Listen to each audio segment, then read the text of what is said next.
Le fait de traîner avec des personnes qui, la vie de ma mère, la tête de ma mère, la tombe de ma grand-mère, et quand il insulte les mères, les grands-mères, etc. C'est pour un rien. Pour un rien.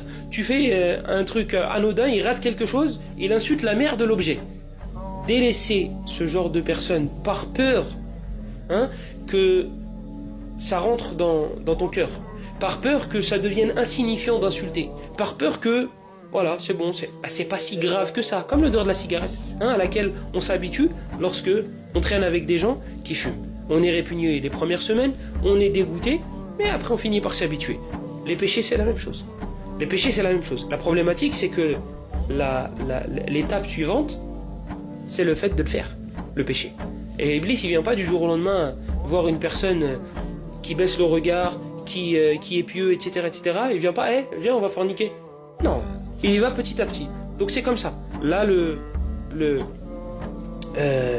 travail a déjà commencé. Si tu traînes avec ce genre de personnes, si tu regardes ce genre de choses, ou tu écoutes ce genre de personnes via Internet, c'est la même chose.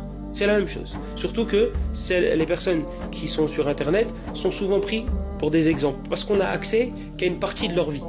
D'accord ? Donc si cette partie-là, cette partie qui me fait montrer, on dirait que c'est quelqu'un de fort, de courageux, de je sais pas quoi, etc., etc. Je vais me dire, c'est cette personne. Lui, il est comme ça dans sa vie de tous les jours. Donc quand il va parler, ça va avoir un impact sur mon comportement.